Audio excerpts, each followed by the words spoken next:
You're listening to Artistic Finance, show 154. On today's show, Amy Deluxe chats with Amy Pett about the book Financial Feminist by Tori Dunlap.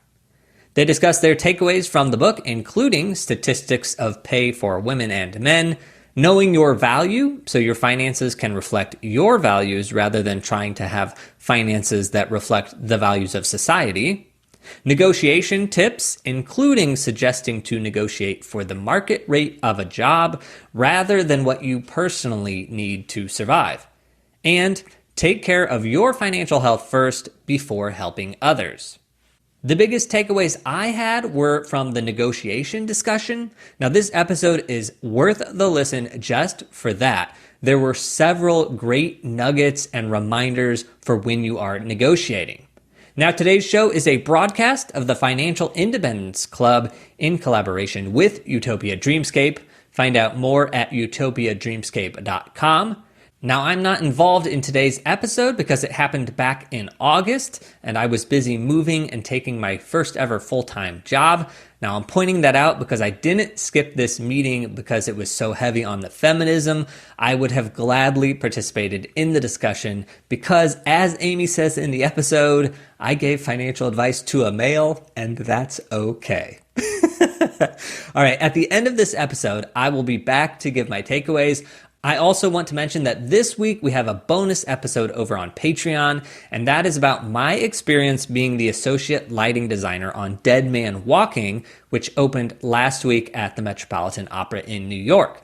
So if you want to hear about how lighting works at the Met, including my contract negotiations, find it over at Patreon, where I talk all about that. Now you can find that at patreon.com/artisticfinance. Without further ado, let's get to the show.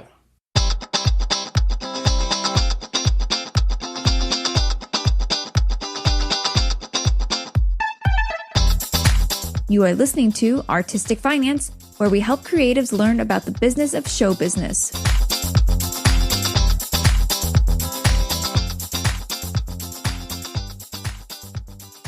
Welcome and thank you for joining the Financial Independence Club on Artistic Finance. Today, we have two hosts. Both of us are named Amy, so that'll be easy for you. Ethan's not here. He'll be back soon. I'm sure if you follow the Artistic Finance newsletter, you'll know why he's not here, because they've got all kinds of moving around and interesting things going on. So sign up for that newsletter and you can get in the know. In case you noticed, this is no longer called the Financial Independence Book Club. We have rebranded to the Financial Independence Club because books can't contain us. Now, that is a semantic thing, but if you stop seeing the word book, that's why. We just want you to know that you do not have to read the book to listen to the book. You can come here and hear the review of a book if you haven't had time to read it. And on that note, I also want to say it is really hard to find time to read when we're busy adulting these days, isn't it?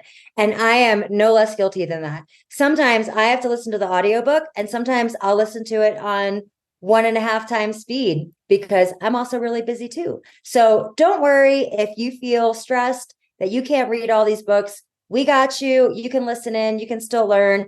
You can listen to a book while you're cleaning your house, driving to work, any kind of thing like that. Audiobooks count just as much as real books do.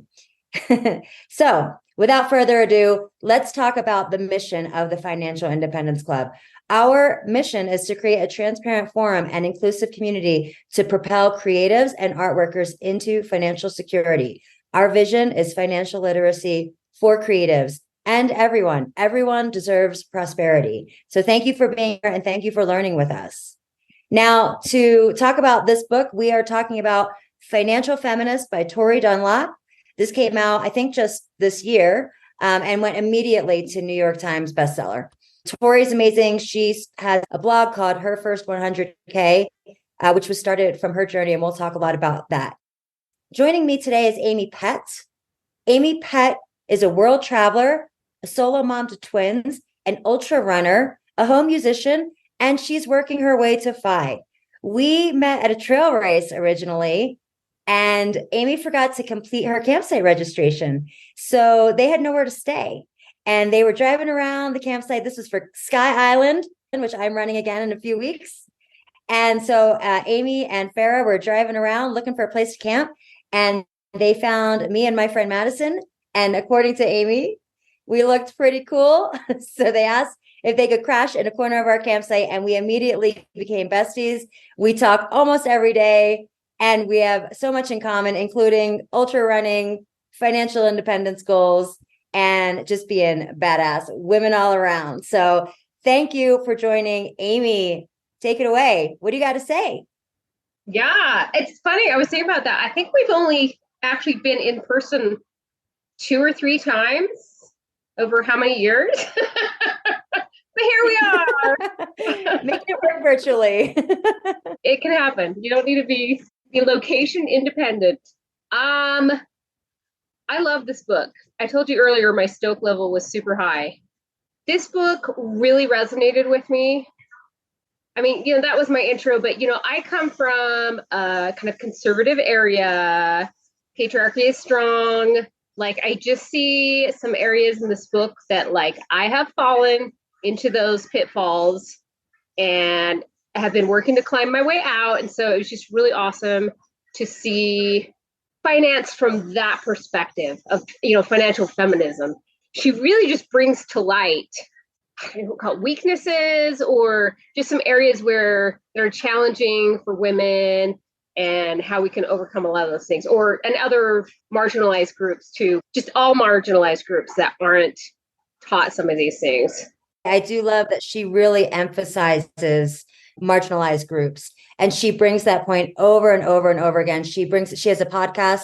She talks about it. She talks about it on all of her socials. She is a white woman, just like we are, but very high awareness and very statistically driven, which we will also, I'm sure, get into a lot of that as well. She is constantly calling out the opportunities that are not presented to women, to people of color, to the LGBTQ plus community, and it is not performative at all. She goes in with statistics. Many of her guests on the podcast are people of color and women of color, and the statistics are staggering, as we know, and we often talk about over and over again. These are things we just have to keep talking about. And I really appreciate throughout the book that as a white woman herself, she constantly is saying, white women, you need to bring women of color into the conversation. Men, you need to bring women into the conversation. Pull up a chair at the table. She is constantly calling out patriarchy and systemic issues and saying, this is just not acceptable anymore. It's a really great book for everyone, and especially for resources for people that, are conditioned to think that that money is not for me, or a raise is not for me, and negotiating is not for me. And I'm just grateful to have a job when so many people don't. And, if I work at a nonprofit, I should be grateful because, I'm doing this for all of the other people, and therefore I should take a lesser salary. She calls out self-care. It is nice to have wine and a face mask, but that is not self-care. Self-care is taking care of ourselves financially, taking care of our families financially, drawing a line between boundaries of, I'm not going to sacrifice my sleep or my wellness or things, and just digging into the side hustle culture and so many things. The book is so thorough. As you said, the summary is she's covering a financial game plan, debt, investing, earning, living the financial feminist lifestyle. And I also want to say that I know that word feminist can be so intimidating to certain people. And I want to say to white, cis, straight men, this is for you too. You are with us. You can be with us. Feminism is for everyone. And we are all stronger when everyone is participating in the economy, in the community, when we're all able to have enough to share and give. This is for everyone. Join the cause for sure. It is good stuff. Yeah, I loved her her priority list of like, here's your financial priorities from her game. This is from the chapter on the game plan. And she started, priority 0 is necessities. So you pay your bills. You got, you don't want to get kicked out of your house. So you pay your mortgage, your rent. That's just kind of default. You pay all those things. And then priority 2, and this differs from a lot of the financial advice out there. Her priority 2 is you contribute to a high yield savings account. So if you don't have one, you get one and you start contributing. All of her advice is I feel like it's so doable for anybody, because she doesn't tell you put 10% of your income to this, or you put $300 a month. Or she just says, put something in a high yield savings account. That's your first priority. After the 0 priorities, the necessities, high yield savings. And a lot of people, it's debt payoff, debt payoff, debt payoff. And she kind of comes at it like, you've got to get used to saving. Instead of, and I think especially with women, everything else first. And so this is like pay yourself first kind of a thing. I have heard some people say pay yourself first, but, and it's specifically a high yield savings account. You put some money in there, whatever you can contribute, that's your first priority. Priority number 2 level that is your start paying off debt that is over 7% or high, or over 7%. Because that's killing you. So you got to get that paid down. The next priority was your retirement fund, and then lower interest debt. So under 7%, start working that debt off. And she's very flexible about this. She says, if your business matches you on your 401k, like, yeah, do the 3% match. Like just do, that's free money. So do that. So if that has to, bump up in the price, you do that. But I like that she said, do the high yield savings account. That's where you're going to get the best interest as far as your money goes. And it's just that act of doing something. And even as you want to pay off debt, but that act of saving along with the debt payoff, builds I can't remember exactly what she said, but it builds confidence. But it's a good practice to include in that. And along with building confidence, it also, she also emphasizes, once you have that debt paid off, then if you have that savings muscle already trained, you're going to be in a much better position, because you could move that money that you're putting to debt payoff into now a higher percentage of saving. If you don't save and you focus on debt, and something happens where you lose your job or you're unable to work and you're not able to get income for some reason, and you don't have that savings bucket, that emergency savings, then you can get yourself in a lot of trouble. And so with the putting an emergency fund in a high yield savings, not only are you saving, but that is money that you can access anytime as liquid. And it is also compounding interest. So keeping money in your checking account more than you need for your regular bills is a no-no. You definitely want to use that high yield savings. And she really does simplify the buckets. Pay your bills, pay your expenses, obviously, and then your savings, and then your debt, and then anything over that could be fun money. Yeah, she had because that was the priorities, and then there's the budget. And did she call it the no budget? I really loved her budgeting format, because I've tried some of and the complicated budgeting works for some people 100%. It totally does. It does not work for me. I've tried some of the apps. I've made very detailed budgets, and I've broken things out by all kinds of categories, and I don't follow it. I don't do it. But she has 3 she calls them buckets, and it is her necessities. So again, that necessities kind of shows up. Necessities is your bucket number 1. Your goals is bucket number 2, and that's things like debt, savings, financial self-care. And then she calls her 3rd bucket the treat yourself bucket. So that's your values-based categories and kind of the values-based and some of the extra. And I love that she also talks in that chapter about value-based spending. And you don't create 6 or 7 or 8 value categories. You create 3 value categories. You create this is what I value. I value eating out, or I value nice clothes, or I value hiking gear. You figure out what kind of those 3 areas are, and you stick to those things and just keep it simple. And it's not that you can't spend on anything else, but when you are doing more value-based spending, you're not necessarily spending on things that don't matter to you. And I think there's that less opportunity to look back on, I just spent $2,000 on a vacation, And I don't even value travel. That is not me. I do value travel. So travel is definitely one of my areas, my value-based categories. But if it's not for you, don't spend money keeping up with the Joneses or trying to make a certain appearance, because the question that you have to ask yourself is, do I value making someone else think I'm something I'm not to be accepted more than I value retiring in comfort? Yeah. And she brings on the debt-free guys at a certain point. She has a lot of guests in the book, and she brings in the debt-free guys who are a lovely gay couple that are in the financial independence community. And that was the question that they asked themselves. And what I really thought was interesting about their section and what they were commenting was they kind of realized, they said, why, they wanted to buy a house, they couldn't. And every time they wanted to do something, they just didn't have the funds for it. And they said, why can't we do this? And they dug really deep, and they realized that part of their spending habits were based around wanting to look a certain way and be accepted by people or their community. And they asked themselves that question: do we want to look a certain way and care enough about what other people think about us more than we want to save $1 million for retirement?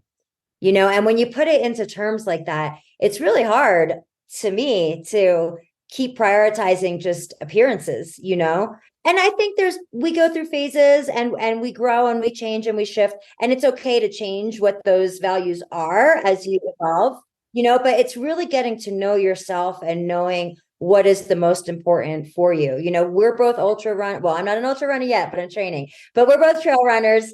And, so we're going to need a budget for trail races, and we're going to need a budget for, hiking gear and things like that. And, for me also, travel is a big one. For other people, it might be clothes. It might be the salon. There's all kinds of things. You just got to do you and find out what your value is and do it intentionally. Yes, that's a theme. Yeah, but making it intentional and spending your money where you actually want to spend it is what is important. Oh, sweetheart. Okay, she wants to sit next to mommy. So, okay. We've got to be quiet. Should we move on? Should that be our segue to the next takeaway? Like a takeaway. I just lost my train of thought. And we were talking about this earlier. We had some good conversation about this. But the financial advice given to women looks different than the financial advice that is targeted and directed to men. Some of why I'm where I'm at right now is because of that advice.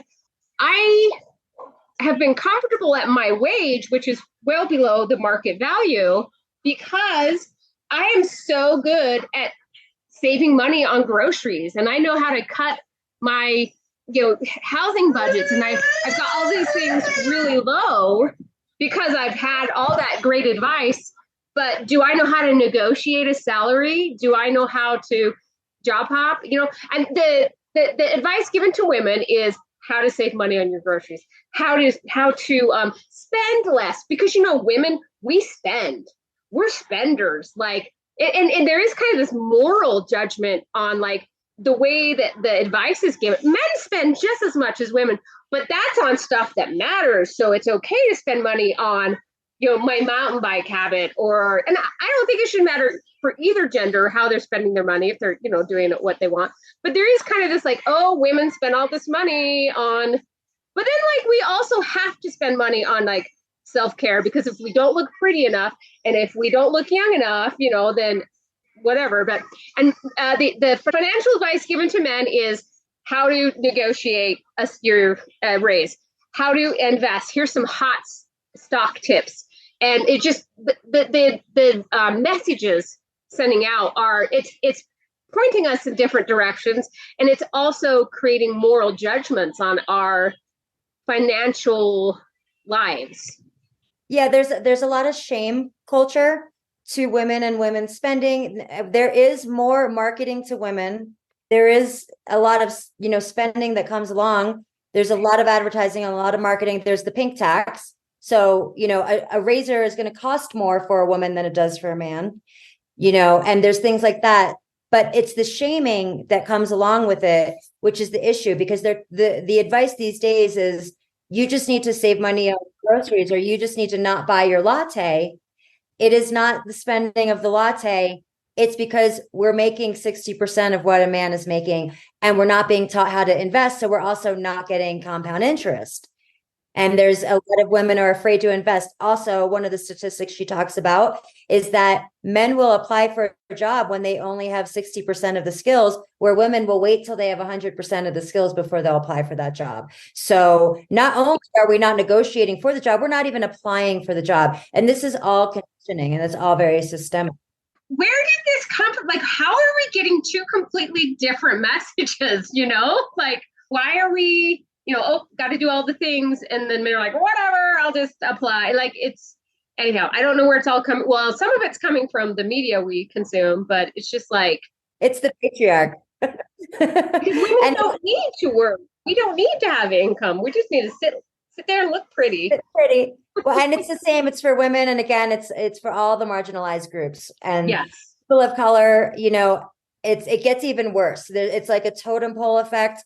The closest that Asian women make the most at 95% of what they up to 95% of what a male will make in the same position, and it goes all the way down to 60% for, I think it's Latina and women of color, and then again in the gay community as well.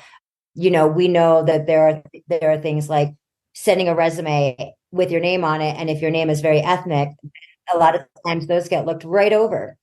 So there's a lot of things. But what she does talk about in the book that is very helpful is she points out the discrepancy of what men are conditioned, and they're given articles about investing, and they're taught how to negotiate, and women are not taught that.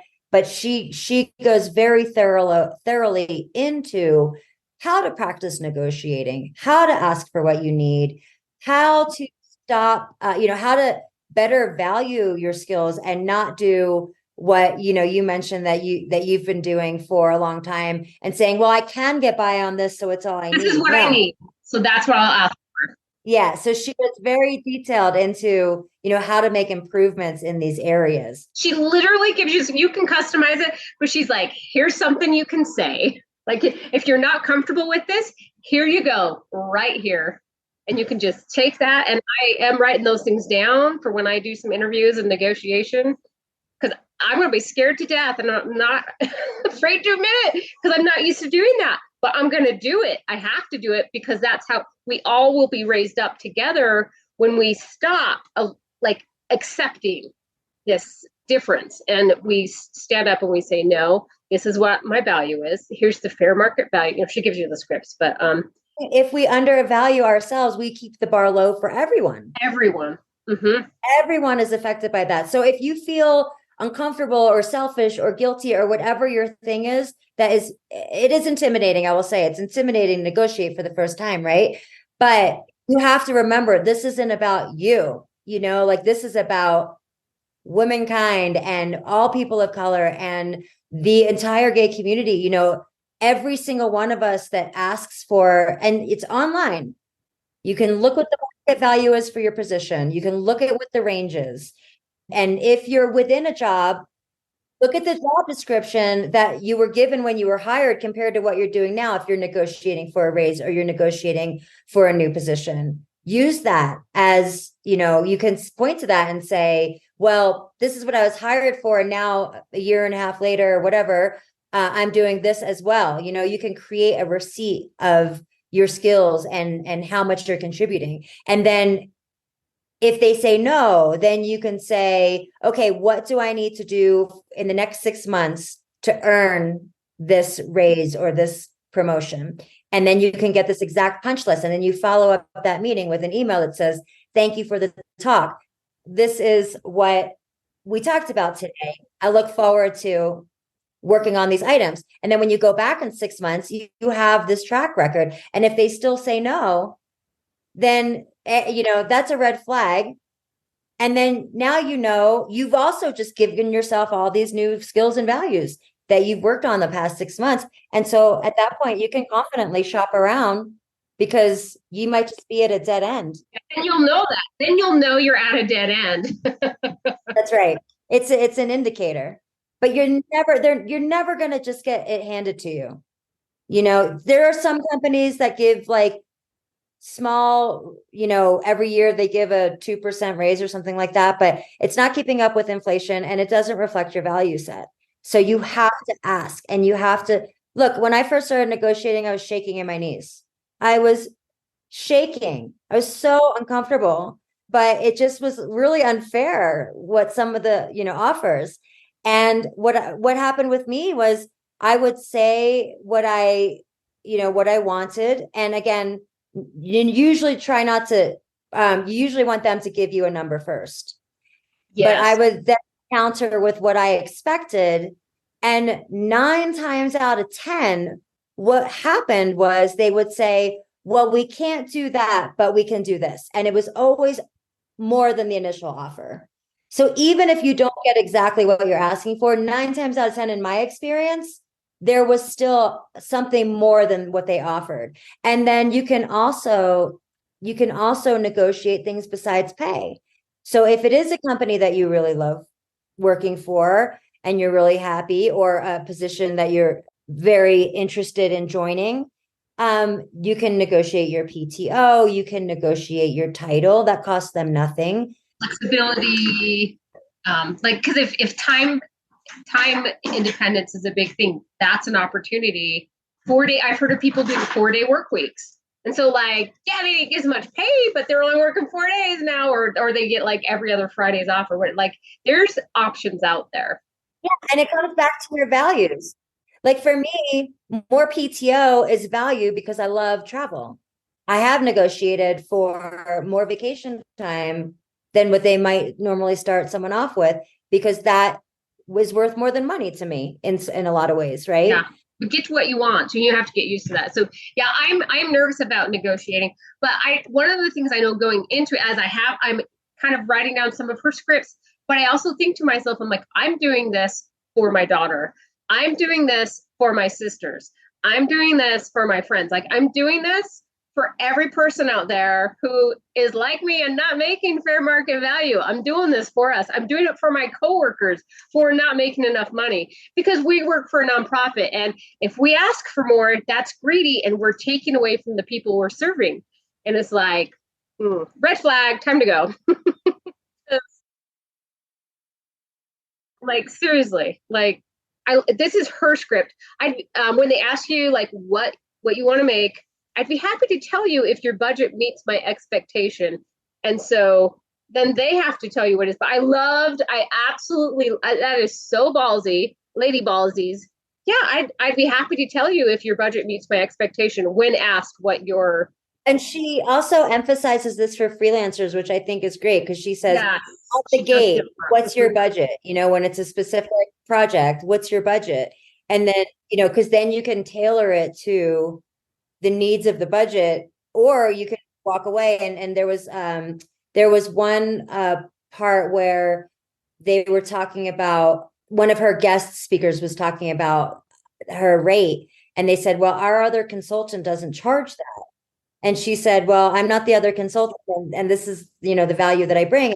You have to kind of be willing to walk away. And I think that's a lot hard for a lot of people too, especially if we're not making money in the first place, or we're launching a new business or a new side hustle or something, right? It's really scary to say no when you need an income, or you want that income, or you want to kind of get your portfolio started, whatever it is. The more that you say yes to things that don't serve you, and then you don't have time for those better tickets to come in, right? So in this case, you know, she said, well, this is my rate, and this is what I offer, and you know, this is the value based on X, Y, and Z. And they didn't go with the other consultant. They ended up choosing her. All right. Because she understood, you know, what she was giving, and maybe their work with the other consultant wasn't as good, or, you know, didn't produce as much, or who knows what. But a lot of times it will end up working out, but you kind of have to stick to your guns and understand your value. You have to know your worth. Setting the bar high is an act of rebellion against misogyny and patriarchy. This isn't a direct quote. This is my summary of it. But against, it's an act of rebellion against misogyny and patriarchy to bring all women up and close the wage gap. And she talks about that a lot, about we all move up together. When we do this, everybody wins. All the women win. Not just women, everybody wins. Patriarchy hurts everybody, not women. But this helps, and that's what's going to close the wage gap, is by setting the bar high. That's right. So, yeah. Just gets me all. I mean, it helps. It helps when it's intimidating. It helps to give you your why, right? Like, why am I doing this? I'm doing this for my kids. I'm doing this for other women. I'm doing this for other marginalized. For my son too. Like, I want him to see what women are. To see that. I mean, there was so much good in this book. There's, she has a whole thing on all about the investing. She makes it very accessible to like anybody. It felt like she went through negotiation, went all through those things. But kind of my third takeaway, and I think this kind of surprised me that I wanted this to be takeaway, but was the chapter on being a financial feminist and all about financial self-care. And I know the word self-care is out there in the world a lot. And women are told, we need self-care, we need self-care. But she also talked about we need financial self-care. We have to put our financial mask on first, because the airplane, you put on your mask first. And we have a lot of people that need us, wanting to help people, wanting to give to charity, wanting to sacrifice is what she calls a capital G good. But you need to take care of yourself first before you can help others. And I know that's easy to say, but I have seen this in my life. I've seen this in my mom will make bread and take it around her whole neighborhood, but she's on a fixed income. And I'm like, you have got to stop taking care of everybody in the world. And then she had, an emergency come up and didn't have the money for it. And it's because she's taking care of all these other people. Bless her heart. She has a capital G good heart. But we have to put ourselves in a good financial position. Then we can help all those people. Then we can take bread to everybody in the world that we want to. And depending on your age, like you have kids or you have, aging parents you're taking care of, and there's all this stuff. And that just really hit home to me, because I'm from a strong conservative patriarchal community, and women are praised for sacrificing. If you are dead last, you're doing it right. But I also come from an area that's very high on antidepressants. And there's a lot of women that like their husbands pass away and they're financially almost ruined, because they don't know anything about finances. So that just really hit home the whole, like, it's not selfish to take care of your financial needs first. Most men sit around and even are talking about that. Like, I need to take care of my finances first. That's a given that they're the breadwinners. They're the ones that are asking for money is praised, it's not greedy. But for women, it's just this double standard where if we're putting our finances first, we're greedy. I don't know. You're that woman in the Hallmark movie that's the bad girlfriend, because you're taking care of your things. And she says, she's not saying not to help and not to share. She's saying to do it from a place of security and abundance. And she talks a lot about like raising everybody up. And this is how we do it. We all become financially abundant, financially secure, financially independent, and we can help more people that way. One of the things she talks about doing that is having monthly financial dates. And if you have a partner, you can do that with your partner. And I'm like, I've heard of financial dates with couples, but I'm like, I'm single. Like, I don't even have a financial date. But that got me thinking, like, as my kids get older, I think I do want to have family financial dates. They're a little young for it yet. But like, I want them to understand where our finances go. I want them to understand investing. I want them to understand savings. I want them to understand the power of interest or the damage that interest can do. And so, but you look at your account, look at your goals, make new goals, and then set your next date was kind of how she sets up that financial date. I have actually had financial dates with myself for a couple of years now.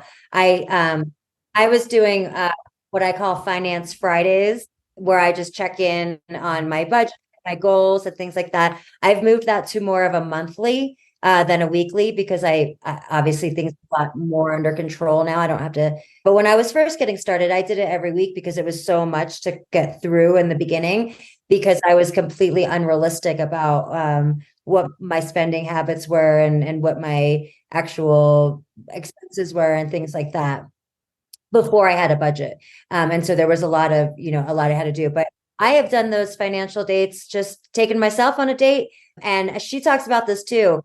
See, burn some candles, get a plushy blanket and a glass of wine and just make it fun. But I love the idea of you doing it with your kids or anybody that wants to, do it with their kids or their family or even friends, set up a monthly or a quarterly to just check in. And you don't even have to be like sharing the numbers. Maybe it's just like a workshop where you're there, you're intentional, and you're working on your thing and they're working on their thing or something like that, just to check in and keep regularly looking at what your goals are, what your needs are, how you're moving your buckets around and things like that. She also has that one guest that talks about his kids. He gives them an allowance based on how old they are. So his daughter's 10, so she gets $10 a week allowance, and his son is 7 and he gets $7 a week allowance. And then they just put it into their digital buckets. And then once a quarter, they all sit down and they talk about how do you want to break it up, and they've got their give bucket and they've got their save bucket and they've got their fun bucket, and they can decide. And, his 7-year-old is a giver. And so when, things were really getting started with Ukraine, his son said he wanted to give money to the kids in Ukraine, who were fleeing the country and in dealing with that. But just getting kids started at a young age to understand where and how you can spend, invest, and what that looks like is really important. And I love those quarterly check-ins, to reassess and reevaluate, make sure you're on track and your values are what you think they are. Yeah, I think a lot of people avoid that with kids. I know money wasn't that taboo in my family growing up, but it is in a lot of places. So we would talk about that kind of stuff, but not everyone does. But kids can pick up on this stuff. Kids soak it in. Have them make their money mistakes. Have them make wins and learn this while they're young, while it's low risk. Because once they're grown and gone, like how many people get into college and then get a credit card and have no idea how credit works and like get into a grundle of debt. That's Tori got in a grundle of debt from college and talks about that. But just like there's so many kids that don't even understand how credit cards work. Like, oh, you have to pay those off, and there's monthly pay, and if you just pay the minimum monthly, but yeah, teach them young, and you can have those kind of family money dates. I really like too that she said, like, at the end of your money date, you set the next date. And I periodically look at my finances and look at my goals and things, but I don't do it on a necessarily regular basis. It's like, oh, I haven't looked at that in 3 months. Or like sometimes I'll go weekly and then I'll go like 3 months and I'm like, oh, wait, I just carried a balance, and so I like the idea of like, do your money date and then set the next date. Because then instead of winging it, you just have that regularly happening. Yeah. And she also, her origin story with money is really interesting because, she's very lucky that she did have parents that taught her about finance at an early age. And I think she was like 3 or 4 years old when there was a Broadway show that she wanted to see. And her parents encouraged her to save money in her little piggy bank. She used like a mint tin. And whenever she got like a quarter for something, she filled it up. They went to the show. She said, okay, her parents told her, okay, we get to go to the show. You saved money. And she got all the way. They drove there and got all the way to the show. And she forgot her tin. And she was crying because she said, how am I going to afford my ticket now? And of course, she did not save enough money for a Broadway ticket. Her parents were always intending to pay for it, but it was the act of teaching her to save that made her feel like she earned, that she saved and then was able to be rewarded to go. And I just love that story. I wish more kids were encouraged at such a young age to think about how money works. Absolutely. So I did like that story too. It's so cute. She thought she was paying for her ticket, but she was saving for it, and that, like, in her mind she was, and that's what mattered, is that she was developing that skill at such a young age. So, and if you don't have kids, like, I'm an auntie. I do a lot of things with kids, and so, like, I will hire my nieces when my nieces and nephew are trying to earn money. I'll hire them. We've talked about money. I was talking to my nephew about high yield savings accounts the other day, because he has some money that he wanted to put somewhere. He was talking about investing, and what kind of stock should he get? And we went on all about mutual funds. And I'm like, dude, don't be doing like fun stocks. Find yourself like a mutual fund that mirrors the S&P 500 or all. So we were talking about, I was like, no, dude, if you just start putting like 1,000, I can't remember what it is, but he just turned 18, 19. I'm like, dude, if you put like $1,000 a year away starting now, we were looking at like the every 7 years, if you get a certain interest rate. So I was explaining this to him, and he was just like, whoa. I was like, if you put this much away a year, I can't remember what it was, you'll be a millionaire by this age. But he was soaking it in, and I'm like, oh my gosh, I'm so glad I was giving him that information, because if he goes and jumps on Reddit or talks to some other kids he knows, like, who knows what he's going to be doing. But it's like, it's not sexy, but it is the way to financial independence and wealth. So, so everybody has an opportunity to help. And again, see, that's me helping. He's a boy, and that's okay. We all rise together. But he got his investing advice from a woman. So, like, in his mind, I hope he understands, like, my sister was jumping in on that as well. And I hope he comes away from those conversations going, wow, those women know what they're talking about in investing, So, financial feminism. Yeah. I mean, obviously, we both loved the book. And in summary, what would you conclude? How would you conclude? I think it's overall this was kind of one of her final thoughts, was build a table, not a fence. As we get more financially stable, we make room for more people at the table. So don't like hoard your wealth, and don't like push other people out. Build that table. And as we get more money, we can expand our table, and more people can come to the table. So instead of it being this, like, because sometimes there's just like, I get all the money and stuff. But for women, like, it's just that concept of everybody raises up together. As we become financially secure, we can help other people. We can help other women, people of color, marginalized groups. But yeah, we can fit more people at the table by becoming financially stable.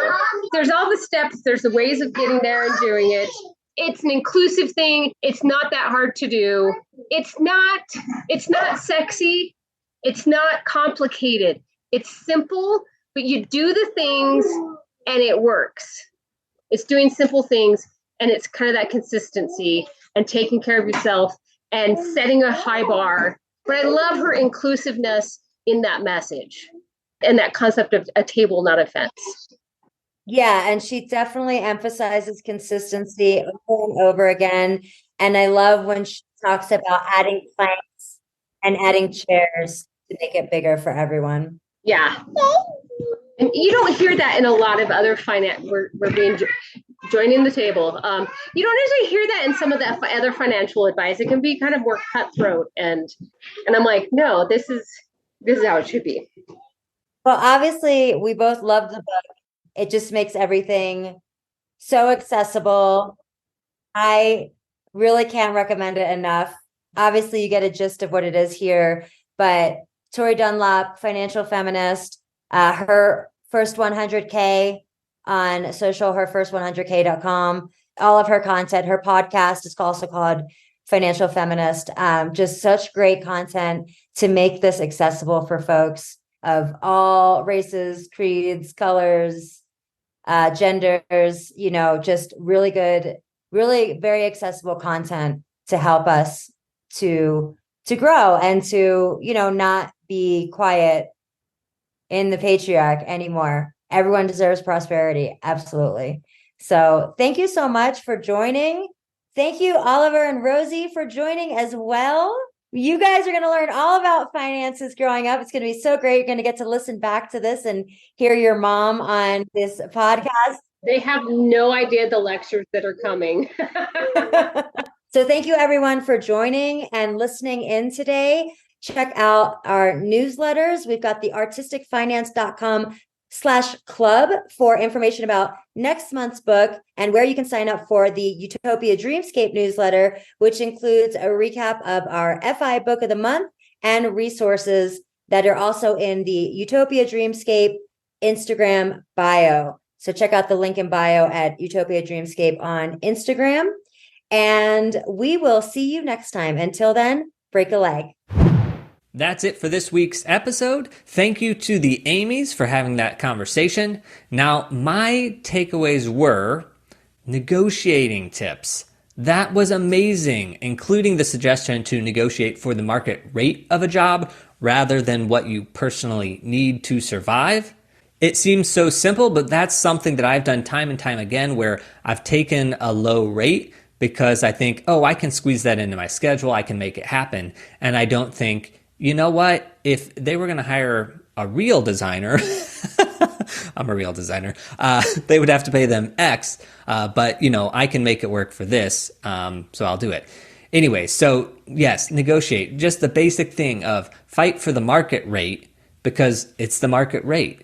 Don't make it work for you.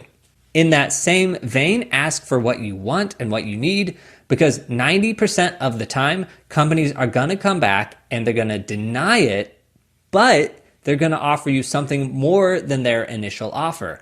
Amy Deluxe pointed that out, and it is so good because I've found that true myself. Now, I've gotten sloppy because I've broken my own rule of negotiation, and the only rule I have, which is ask for something more. When there's an offer, ask for something more. And this summer, it was a days, and one thing I didn't do was I didn't ask for per diem because the two jobs that I took didn't offer it. And so this fall, as I've taken jobs, I've said, oh, there's per diem, right? Or something along those lines. Because it makes a big difference in the take-home pay if you're buying your food every day. And in that same line of asking for per diem or things like that, remember to ask for things besides money. Because maybe they can give you more time or more flexibility. Things that reflect your values can be just as valuable because it isn't really the money that we want. It's what are we going to do with that money, which is why we need the money. So if they can provide you some of those other things, then maybe there's a win-win for everyone. And also, Amy Pett for the win. When negotiating and being uncomfortable, think to yourself, I'm doing this for this person or this person, for my mom, for everybody else like me, for the next designer down the line. Do that because it helps remove yourself from the situation and you can sort of look big picture and it helps you ask for the thing. It just makes it easier. And this goes back all the way to episode 93 where we had projection designer Kate Hevner on. And she was saying, remove yourself from the equation because think, if I had to pay a studio assistant to do this work, how much would I have to pay them? Or if I had to pay a designer, how much would I have to pay them? So you're not saying, how much do I need to do this? You're saying, how much does anybody need? But anyway, moral of the story is there. Pull yourself out of the situation so that way you get rid of feelings of guilt or uncomfortableness and say, no, this is just how the world works. And look, there I'm playing a little Sims game and I'm going to play with Ethan and have him negotiate. And oh, there's Ethan negotiating versus being Ethan and negotiating. So I just loved that, I'm doing this for something. I'm doing this. It's not really me. It just helps you. Another thing that got pointed out was you have to be willing to walk away sometimes. I've said that 100 times on the show. The one piece of power that you as a freelancer, as a negotiator, the one piece of power you have is walking away. In fact, actually, I have a show coming up and I wanted a flight for my son because he's young. And so any job I get now, I say, I need you to fly my spouse and my son. We went back 6 emails back and forth about flying Theo because they didn't want to do it. And they said, well, he's a lap infant. He can go on the lap. And I said, no, we don't want to be breastfeeding next to somebody else on the plane. We've been there. We've done that. It's really, uncomfortable. And the flight's only 90 minutes or something. But anyway, I just did not back down because I'm like, my life is too short. And I guess I could pay for the flight, etc. I finally said, I'll do the job if you do this and not if you won't. And they said, okay, we'll fly your son. And by the way, the flight ended up being $89. So all that for $89. But the important thing here that I'm trying to say is I was willing to walk away. And while that's unfortunate that I had to say I'm walking away just to get that $89 flight, I still did it because that's the one piece of power that I have. Like the one true piece of power is, okay, I'm not going to light your show, which is not being rude, is not being mean. It's just saying, look, I can do certain things with my life. And one of those things is light your show or not. And I'm not going to if you're not willing to do X, Y, Z. Okay, but enough about that. Anyway, hope those people aren't listening. Oh boy. Okay, anyway. Another takeaway I had was the statistics about women being paid 60% of what men are paid. You know, every year I sort of think those are made up, but it's really true. And it's sobering every time to hear that. And also the thing about men applying for jobs when they don't meet the qualifications. So everybody listening, just please apply for any job that you want. First off, applying takes forever. So, good for you for even going through all that effort. And then the other thing is that when I was looking for teaching jobs, I applied to 20 places, 20 universities maybe. And I did do some self-monitoring like, oh, I'm not a projection designer, so I'm not going to apply for that. Or I'm not a scenic designer. So even though they want scenic and lighting, I'm not going to apply for it. I did a little bit of monitoring, but I also just applied. And maybe this is me being a male. And maybe it was just me being, having a son and being like, no, I really want out of New York. But whatever it was, I just applied to some jobs, even though I knew I wouldn't get that. Or I didn't think I had a chance. I just did it because what's the harm? And then one little other piece of the puzzle here is that some universities reached out to me and they asked me to apply. And I said, look, I don't do scenery or I don't do projections. And they said, we don't care. Please apply anyway. So there's a lot of situations where people want you to be applying. And I'm saying that too, because especially post-COVID, institutions, places are trying to be more equitable or they're just trying to be a little better. I don't quite know. But any job that you want, just apply because institutions and places that are hiring need you in their line of sight. And sometimes they need you to tell them why they should hire you. But if you don't apply for the job, they'll never even see it or you'll never even get that chance.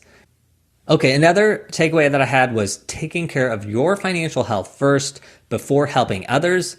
So just like on an airplane, when the oxygen masks fall, you put yours on first before helping your child, because if you don't get yours on, you're going to go unconscious and then your child isn't going to stand a chance.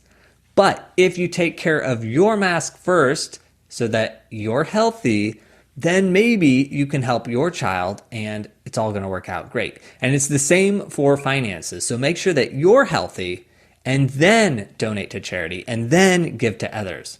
So if you aren't financially well, you're not going to even be able to do those other things. You're not going to be able to bake bread and take it around the neighborhood. My final takeaway is knowing your values so that your finances can reflect your values rather than trying to have finances that reflect the values of society. Now, where this resonated with me was both of the Amy's saying that travel is a priority. Now, Nicole and I find it very important as well. And sometimes we lose sight of it and we find ourselves thinking, maybe we should be more fashionable, or maybe we should go and know more about sports, or be up on the Marvel movies, or go see the Barbie movie. Things that aren't a priority for us, but then we sort of think, well, maybe it should be a priority because everybody around us seems to be up on it. But of course, we then remember that we don't really care about that and that we are who we are and we're the only ones that are living our life. So it was reassuring and validating to hear the Amy's say that too, that travel is important and a lot of the other things can go to the wayside. Though, to be clear, Nicole and I are not ultra runners. Just pointing that out. Okay, that was it for my takeaways. But speaking about traveling, we just booked a weekend trip to Los Cabos, Mexico for this upcoming weekend. And it was last minute, but not because we are spur of the moment kind of people, but because we're parents with no family in Phoenix and we're both working full time. So we genuinely have been wanting to book this for a couple months and just found the bandwidth today to do it.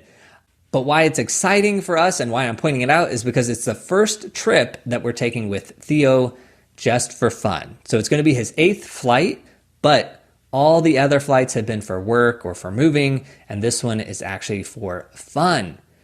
And also, we tried to buy him his own seat, but it was $906 for a 2-hour flight.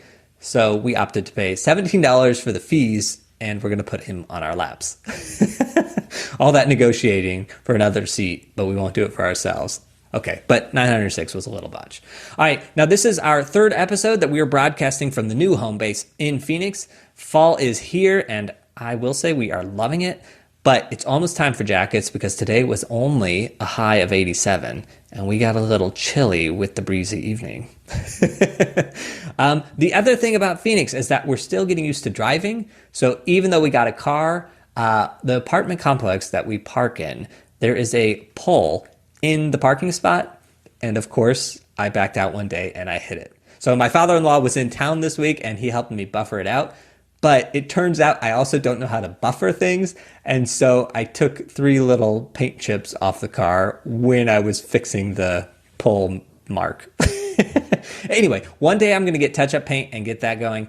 But also we have owned the car for almost 2 months and we haven't gotten it washed, which apparently here is a cardinal sin because if you've been to Phoenix, you know that it gets really dusty, and unlike Missouri or unlike New York, you can't just wait for a rain to sort of wash it off. So admittedly, it is a little bit dusty, and we eventually will go get the car washed. Oh, and one other random thing about Phoenix is that we live on a road called Dunlap, which doesn't mean anything other than today's author is named Tori Dunlap. So if I were superstitious, I'd be worried, but I love the coincidence, so I'm pointing that out. And now you know where we live, because our area doesn't really have a name other than Phoenix. So I'm always telling people we're at 17 and Dunlap, which, by the way, good luck finding us if you know where that is. All right. I'm also happy to be back in Phoenix because I spent the last few weeks in New York City working as Jan Versieveld's associate on Dead Man Walking. Now that was at the Met Opera, and Nicole survived with Theo all on her own because we asked my sister to come stay in Phoenix for a couple weeks. So thank you, Susanna, for doing that. Now, the show opened this past Tuesday, and I will admit that I would have liked a better review from the Times, but I do agree with their commentary. And it was complimentary to the staging and to the design. So it's a great show, and I'd recommend going to see it if you're in New York and you have the chance. The Met experience for me was absolutely fantastic. The lighting team there is amazing. So patrons, look for that bonus episode in your patron feed if you want to hear about the lighting there. So you can join as a patron over at patreon.com/artisticfinance. I talk all about what it was like and the experience from being asked to work on it, to negotiating the contract, to the actual lighting portion of the process. So again, check it out at patreon.com/artisticfinance. We have a mini clan of 30 patrons, and to each one, I am wildly thankful. Okay, the final announcement for today is that LDI, we are officially slotted for December 3rd at 11:15 a.m. for our Artistic Finance live recording. Our session is Lighting Design Tools, Free versus Paid. So that's in Las Vegas, and if you want to attend, there are a lot of ways to get a free pass to the conference. So reach out to me and we will get you registered. AKA, come spend a weekend in Vegas and just take 1 little hour to come say hi and attend our session. Anyway, find the links to that in our show notes. And today's dad joke to end the show, which, by the way, I'm calling them dad jokes, but they can also be called Laffy Taffy jokes. But anyway, the dad joke for the show: why did the financial feminist bring a calculator to the negotiation? Because she wanted to ensure that the gender pay gap didn't subtract from her earnings. That's it for today. Until next time, break a leg.